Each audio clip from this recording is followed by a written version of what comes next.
जैसे भी आ गई। ओके। हाँ बेटा, अब देखिए बहुत ही बढ़िया सी चीज आपके सामने आ रही है कि हमने कहा कि अगर ये मिक्सर 100%, अगर 100% एस होता तो ये इसका रोटेशन कितना होता बेटा, +23.1। लेकिन वाकई में रोटेट कितना कर रहा है, +9.2। तो एस कितना इसमें ज्यादा है, मतलब एस का एक्सेस कितना है, तो हमने निकाल लिया। तो जो 40% है बेटा, ये 40% वो एस है जिसको किसी ने काउंटर नहीं किया है। Getting my point? इस मिक्सर में 40% एस ज्यादा है, इसका मतलब ये होता है इस मिक्सर में 40% एस ज्यादा है। तो 40% अगर ज्यादा है तो इस मिक्सर में 60% क्या होगा, मिक्सर होगा। और 60% को अगर इक्वली डिवाइड करोगे तो आर 30% आएगा और एस भी कितना होगा उसमें बेटा, 30%।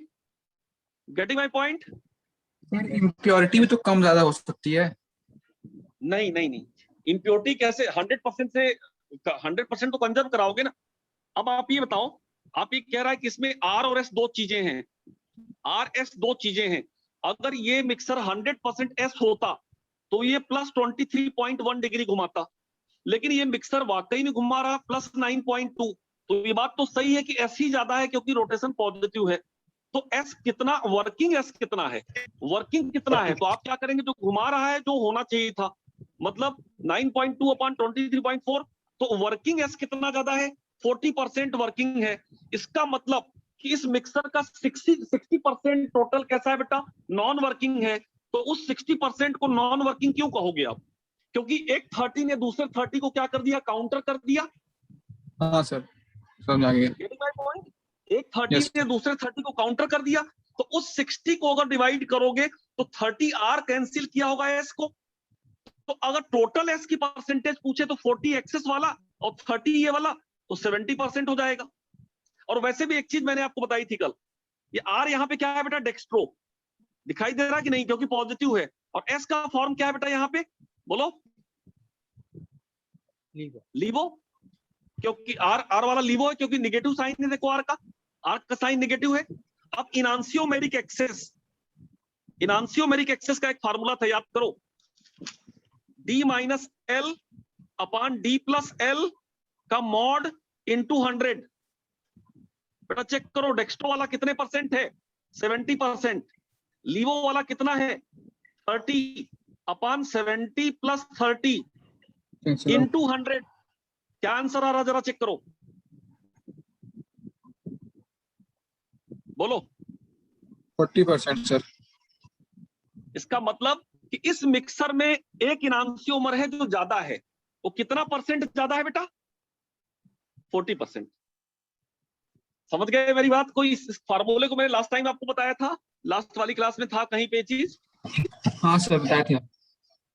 तो उसका मतलब ये देखिए, देखिए दो एंगल है जहां से न्यूमेरिकल क्वेश्चन भी बन सकते हैं, क्योंकि आपको हमेशा रेडी, अब तो आप समझ रहे हैं कि बोर्ड भी जो है ऑब्जेक्टिव होने की कगार पे आ गया। जो बोर्ड एग्जाम है वो भी ऑब्जेक्टिव होने की स्थिति में आ गए, तो आप समझिए कि जब सर सिर्फ बोर्ड इस भी साल हो रहा ऑब्जेक्टिव है। आएंगे तो आप आगे भी, भाई कोई एक ट्रेंड चालू हो जाता है तो उसको बदलना तो मुश्किल होता है थोड़ा सा, है ना। बट आपको तो रेडी रहना है हर स्थिति में, ऑब्जेक्टिव लें, सब्जेक्टिव लें, कंपटीशन का लें, बोर्ड का लें, कैसा भी करें, हम लोग रेडी रहे हर स्थिति में। तो क्या ये दोनों क्वेश्चन आपको न्यूमेरिकल समझ में आ गए आपको? Yes sir. Now very last thing, अब एकदम अंतिम चीज जो है इससे बची हुई है, एकदम अंतिम चीज बची हुई, उसको डिस्कस करते हैं हम लोग, है ना। साइक्लो हेक्सेन हम लोग अभी डिस्कस करने वाले हैं।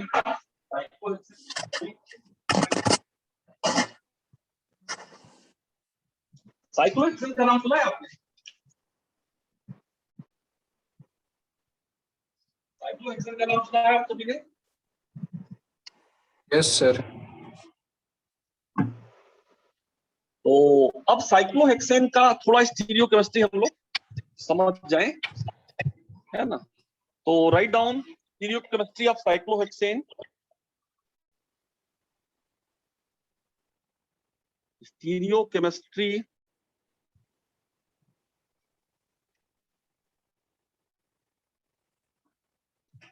साइक्लोहेक्सेन। ये पढ़ना है अपने को, स्टीरियोकेमिस्ट्री ऑफ साइक्लोहेक्सेन। यहां तक हो गया। मुझे लगता है ये पढ़ने के बाद स्टीरियोकेमिस्ट्री आपकी यहां से खत्म हो जाएगी। लास्ट टॉपिक है ये स्टीरियोकेमिस्ट्री का, या इनफैक्ट आइसोमेरिज्म का। देखिए साइक्लोहेक्सेन रिंग को अगर देखें तो जनरली हम लोग कैसे लिखते हैं? जनरली हम लोग साइक्लोहेक्सेन रिंग को इस तरह से लिखते हैं। और याद करिए कि हमने बताया था कि 6 मेंबर जो रिंग होती है वो ज्यादा स्टेबल होती है, मोस्ट स्टेबल रिंग होती है, राइट। लेकिन अगर इस तरह से मोस्ट स्टेबल रिंग क्यों होती है बेटा? Why we call it most stable ring? Most stable ring क्यों बोलते हैं इसको? 6 मेंबर रिंग को सबसे ज्यादा स्टेबल रिंग क्यों बोलते हैं? Sir resonance and aromaticity. भाई यहाँ पे कहाँ पाई बॉन्ड है? बेंजीन थोड़ी है ये साइक्लोहेक्सेन है। आप बेंजीन का जवाब दे रहे हैं। Sorry sir. बेटा due to angle strain, due to least या जीरो एंगल स्ट्रेन, बहुत कम या जीरो एंगल स्ट्रेन होता है। इसका मतलब कि जो एक्सपेक्टेड बॉन्ड एंगल है और जो बॉन्ड एंगल होना चाहिए, क्योंकि कार्बन अगर आप देखें तो sp3 हाइब्रिड कार्बन है, ये कार्बन sp3 हाइब्रिड है। तो sp3 हाइब्रिड का जो थीटा थ्योरेटिकल है वो होता है बेटा कितना? 109 डिग्री 0.28 मिनट। और जो इसमें प्रैक्टिकली पाया गया थीटा एक्सपेरिमेंटल, वो भी बेटा 109.28 होता है। इसलिए यहाँ पे जो एंगल स्ट्रेन है वो जीरो है और इसलिए बहुत स्टेबल है। लेकिन बेटा रिंग को क्या इस तरह से लिखने पे आपको दिखाई दे रहा कि अगर रिंग को इसी तरह से हम लोग लिखें तो क्या इस एंगल, इस तरह से एंगल देखने में 109.28 लग रहा है आपको? जरा बताइए। अगर रिंग को इसी तरह से लिखा जाए तो क्या ये एंगल 109.28 आप फील कर पा रहे हैं क्या? नहीं। अगर फ्लैट, अगर रेगुलर हेक्सागोन हो जाए तो एंगल क्या 109.28 होगा? नहीं होगा। लेकिन आप बोलेंगे सर फिर ये आपने जो लिखा ये 109.28 एक्सपेरिमेंटली और थ्योरेटिकली दोनों है, ये कैसे? तो बेसिकली जो साइक्लोहेक्सेन है, नॉट बेंजीन, दोबारा कह रहा हूं, not benzene, cyclohexane. This cyclohexane exist in chair and boat form. ये इस फॉर्म में नहीं पाया जाता जैसा कि लिखा है। It exist in chair and boat form, exist in chair and boat form। ये चेयर एंड बोट फॉर्म में पाया जाता है। और चेयर एंड बोट फॉर्म में अगर आप देखेंगे तो वहां पे जो बॉन्ड एंगल दिखेगा वो एग्जैक्टली आपको 109.28 बॉन्ड एंगल वहां पे आपको दिखाई देगा। लेकिन अगर आप प्लेनर स्ट्रक्चर ऐसी बना लें जैसा कि बना है बोर्ड पे, तो यहाँ पे आपको 109.28 नहीं दिखेगा। और एक्चुअली साइक्लोहेक्सेन ऐसा पाया भी नहीं जाता रियली में, वो तो पाया जाता है चेयर फॉर्म में या कुछ जगहों पे बोट फॉर्म में पाया जाता है। तो आपको सीखना है कि साइक्लोहेक्सेन का चेयर फॉर्म क्या है और बोट फॉर्म क्या है। तो write down chair form of cyclohexane. Chair form में बनाने का प्रयास कर रहा हूं साइक्लोहेक्सेन का chair form. So chair form of cyclohexane, chair form of cyclohexane. तो साइक्लोहेक्सेन का जो चेयर फॉर्म होगा बेटा, सबसे पहले चेयर फॉर्म बनाने के लिए आपको क्या करना पड़ेगा? दो पैरेलल लाइन का मतलब मैं जैसा बोल रहा हूं वैसी लाइन देखिएगा। पहले आप देखिएगा पैरेलल लाइन किस तरह से बनाई जानी है। दो पैरेलल लाइन बेटा हम लोग इस तरह से एक लाइन बनाएंगे और इसको थोड़ा सा और इसको बेंड कर लो, एक एंगल इसका स्लोप और अच्छा ले लो। एक पैरेलल, ये देखें आप, ये दोनों लाइन आपको पैरेलल दिखाई दे रही हैं,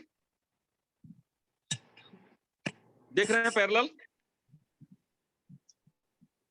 थोड़ा सा ये वाला पार्ट जो है पैरेलल नहीं है, लेकिन महसूस करो कि पैरेलल है। दोनों लाइन पैरेलल आप देख पा रहे हैं बेटा इस तरह से? Yes sir. अब आपको कुछ नहीं करना है, कुछ खास नहीं करना है इन दोनों पैरेलल लाइन में। अब इसको क्या, ये वाला जो पॉइंट है, ये वाला जो कार्बन है, सारे ये जो कार्बन है, ये सारे पॉइंट वाले कार्बन है बेटा, ये भी कार्बन है, ये भी कार्बन है। इसको क्या करना है आपको? यहां तक, नीचे तक यहां ले जाना है इसको, यहां तक। अब इसके बाद इस पॉइंट को यहां मिला देना है, इसको यहां मिला दीजिए आप। और इसके बाद इस वाले कार्बन को यहां तक खींच के ले आइए बेटा, इस वाले कार्बन को यहां तक खींच के ले आइए और इस कार्बन को यहां मिला दीजिए आप। आप देखिए आपके पास चेयर फॉर्म बन के तैयार है। This is chair form of cyclohexane. और ये जो 6 कार्बन आपको दिखाई दे रहे हैं बेटा, ये क्या है? 6 के 6 कार्बन आप देख पा रहे हैं। ये क्या है? आपका चेयर फॉर्म ऑफ साइक्लोहेक्सेन है। This is chair form of cyclohexane. Cyclohexane का अगर आप बोलेंगे तो चेयर फॉर्म है। फिर से मैं इस चीज को थोड़ा सा और क्लैरिटी के साथ बनाना चाहूंगा, थोड़ा सा और क्लैरिटी के साथ बनाना चाहूंगा। ये बेटा आपका क्या है? साइक्लोहेक्सेन का चेयर फॉर्म देख पा रहे हैं आप?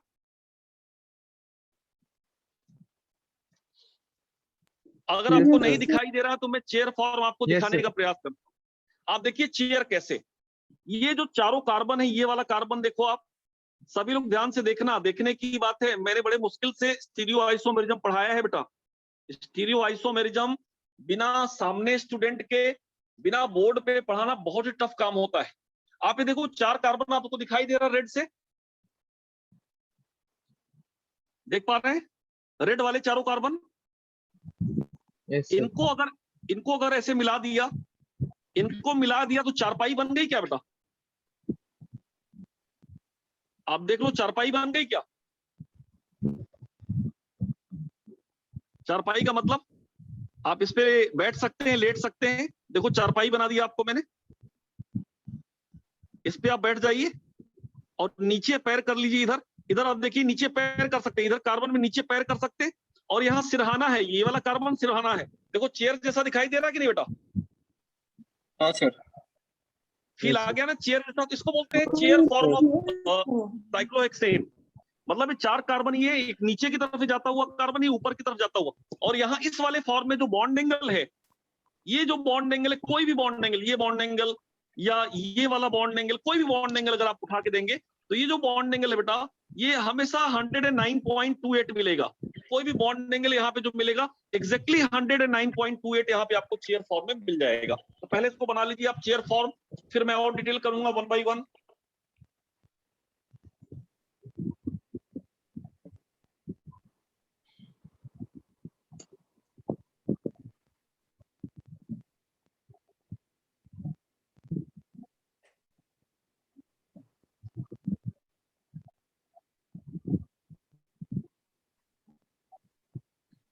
यहां तक बन गया? Yes, sir. बन गया. ओके।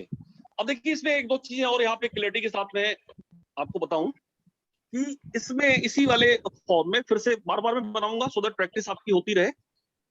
बार बार बनाऊं सो दैट आप प्रैक्टिस में रहें। जैसे मैंने एक पैरेलल लाइन ले ली यहाँ पे, इसको पैरेलल एकदम सीधा पैरेलल नहीं लेना है। पैरेलल का मतलब थोड़ा सा ये बेंट एंगल में लेना है, बेंट तरीके से पैरेलल लेना है। अब यहाँ से मैं इस तरह से यहाँ पे जाऊं और यहाँ पे आपको ये दे दूं एक ये, और यहाँ पे आप देखिए किस तरीके से जाएं और यहाँ पे बन जाए। ये आपका बन गया साइक्लोहेक्सेन। अब इस साइक्लोहेक्सेन के हर कार्बन पे बेटा, हर कार्बन पे बताइए कि कितने बॉन्ड, यहाँ पे कितनी वैलेंसीज बची हुई है, जरा बताएंगे आप मुझे कितनी वैलेंसीज है हर कार्बन पे? बोलिए। 2 वैलेंसी, 2 वैलेंसीज है बेटा यहाँ पे, ध्यान रखिएगा। हर जगह पे 2 वैलेंसीज हैं, हर जगह पे 2 वैलेंसीज हैं, राइट। एक वैलेंसी को मैंने बेटा दिखाया है आपको, आप देख सकते हैं रेड से। दूसरी हाइड्रोजन से सेटिस्फाइड है, आप यहाँ पे देखेंगे वैलेंसी ये है, राइट। दूसरी वैलेंसी अगर आप देखेंगे, ये वैलेंसी इधर है। इस वाले कार्बन पे अगर आप देखेंगे तो ये वैलेंसी इधर है। इस वाले कार्बन पे अगर आप देखेंगे, यहाँ पे इस वाले कार्बन पे वैलेंसी देखेंगे तो इधर है। और इस वाले कार्बन पे अगर आप देखेंगे तो वैलेंसी इधर है। इस वाले कार्बन पे आप वैलेंसी देखेंगे तो बेटा इधर है। तो 2 तरह की वैलेंसीज है, जिसमें से एक वैलेंसी आप देखें रेड कलर की है और दूसरी वैलेंसी येलो की। बेटा रेड जो लाइन है ये पता है क्या बता रही है? रेड लाइन का मतलब ये बता रहा है एक्सियल पोजीशन। रेड लाइन का मतलब एक्सियल पोजीशन है, ध्यान रखना। Red line means axial position, मतलब एग्जैक्टली ये जो वैलेंसी है, ये जो वैलेंसी बेटा ए का मतलब एक्सियल, ए का मतलब एक्सियल, यहाँ पे ए का मतलब एक्सियल। ये जो ए है एक्सियल है, ये ए एक्सियल है, ये ए एक्सियल है। ए फॉर एक्सियल मतलब जो आप देखें वर्टिकल सीधी लाइन, आप देखें वर्टिकल लाइन आपको दिखाई दे रही है, एक्सियल सीधी लाइन। और एक जो येलो लाइन है, अगर ध्यान से देखें आप, येलो लाइन को देखें वो सीधी नहीं है। वो कौन सी लाइन बोलेंगे बेटा? उसको इक्विटोरियल। इक्विटोरियल, ये जो येलो लाइन है इसको बोल सकते हैं आप E. Equatorial, equatorial, equatorial, equatorial, equatorial, equatorial, E का मतलब इक्विटोरियल, राइट, ऐसा लिख सकते हैं आप इसको। तो मतलब एक वैलेंसी आपकी कैसी है, एक्सियल वैलेंसी है, और दूसरी वैलेंसी अगर देखें इक्विटोरियल, इक्विटोरियल बना लें इसको आप। और ये हाइड्रोजन लगे हुए हैं, साइक्लोहेक्सेन में लगे क्या है बेटा, हाइड्रोजन हैं, हाइड्रोजन नहीं लगे हैं, C6H12 है ये। तो 6 वैलेंसी आप जो एक्सियल दिखाई दे रहा है, रेड वाला सीधा सीधा जो लाइन आ रहा है 180 डिग्री वर्टिकल, वो एक्सियल है, और जो बेंट येलो कलर से है बेटा वो क्या है, इक्विटोरियल वैलेंसी।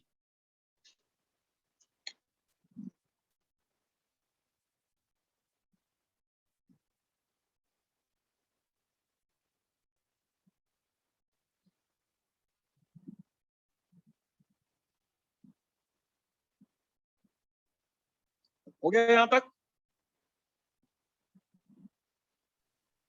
अब Yes, एक sir. चीज देखना, अगर ये ए बेटा अपवर्ड है, यहां ध्यान रखना, मैं कंडीशन की बात कर रहा हूं, अगर ये जो ए है एक्सियल, ये वाला ए अगर ये अप है, अपवर्ड यानी कि अप अबव, तो ये जो ई है ये क्या होगा बेटा, इक्विटोरियल की पोजीशन क्या होगी, डाउन। अब ये ई वाला क्या हो जाएगा, ये दूसरा वाला ई क्या हो जाएगा जरा बताओ, अप।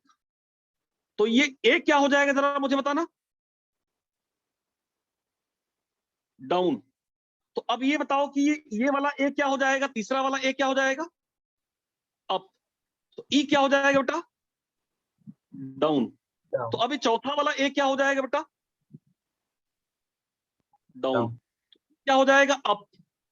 अब यहां पे ई वाला ई क्या हो जाएगा, डाउन। तो ये ए क्या हो जाएगा बेटा, अप।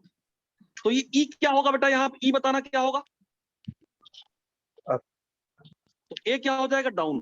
तो पैटर्न आपको समझ में आ गया, alternate up down up down up down up, यानी दोनों एक्सियल लगातार अप नहीं हो सकते और दोनों एक्सियल लगातार डाउन नहीं हो सकते, अल्टरनेट होंगे।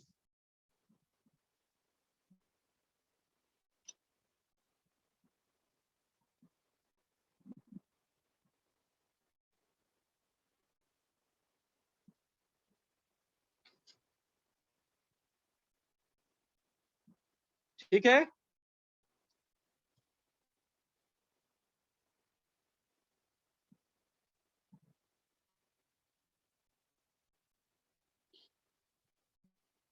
तो मुझे लगता है कि टाइम आज तो ज्यादा हो गया, सरप्लस टाइम चल रहा है। हम लोग बेटा अगली बार डिस्कस करेंगे इस बात को, अगली क्लास में थोड़ा सा और है। अच्छा अब आप ये बताइए, आपसे रिक्वेस्ट ये है कि स्टीरियो आइसोमेरिज्म में जीओसी ऑलमोस्ट खत्म हो गया, अब आप क्या नॉमेनक्लेचर आईयूपीएसी पढ़ना चाहते हैं या हम सीधा चालू करें क्लास 12 का चैप्टर एल्काइल हैलाइड और एराइल हैलाइड मैकेनिज्म के साथ। सर एक बार आईपीएससी समझा दीजिए। आईयूपीएसी मतलब सिर्फ बेसिक में आईयूपीएसी बचा है, अगर आप लोग सभी लोग बोले तो आईयूपीएसी 2-3 लेक्चर में खत्म कर देंगे, ज्यादा टाइम नहीं लगेगा, मतलब 3 लेक्चर 1 वीक तो लगेगा, अगला पूरा वीक लग सकता है अगर आप लोग सजेस्ट करें तो IUPAC, otherwise alkyl halide aryl halide and mechanism, first chapter of class 12। आप सभी लोग अवधेश पूजा आप क्या चाहते हैं,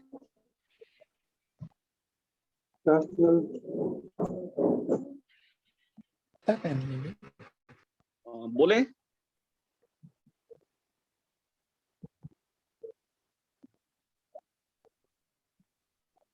साहिल आप 12th का चालू करें,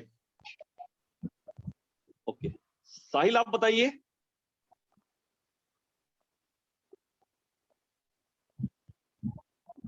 ऊर्जशी, अर्चिता, प्रियांशी, प्रियंका, आप लोग सजेस्ट करें आईयूपीएसी या एल्काइल हैलाइड। Sir alkyl. अब देखो 50-50 आ गया, फिर तो डिसीजन नहीं ले पाएंगे, है ना। तो चलिए ठीक है, अभी आपके पास टाइम है, अगली क्लास में थोड़ा सा मुझे लगता है कि आधे घंटे और लगेगा, इसमें साइक्लोहेक्सेन में आधे घंटे टाइम और लगेगा, तो मैं आधे घंटे इसको फिनिश करके उस दिन जैसा आप लोग सजेस्ट करेंगे वैसा मैं चालू कर दूंगा। और आप लोग ये है कि मेजॉरिटी में पढ़ लें तो ज्यादा ठीक रहेगा, 50-50 ओपिनियन नहीं होने पाए, है ना आप। लेकिन ये जो चीजें आपने पढ़ी बेटा बहुत ही शानदार चीजें थी, और ये एक बड़ा मुश्किल काम होता है स्टीरियो आइसोमेरिज्म को बिना टीचर और स्टूडेंट के आमने सामने हुए पढ़ाना। फिर भी आप रिवाइज करिए और मुझे लगता है कि बहुत ज्यादा हेल्पफुल होगा, ये आपको स्कोर कराएगा। अब इसके बाद हम लोग जो आप कहेंगे चालू करेंगे। मैं चाहता हूं कि भाई जल्दी जल्दी अब सिलेबस भी आपका 12th के पॉइंट ऑफ व्यू से भी डिस्प्लेस हो। चलिए, thank you to all of you, मिलते हैं नेक्स्ट क्लास में। Thank you. Thank you sir. Okay बेटा। Thank you sir. ओके।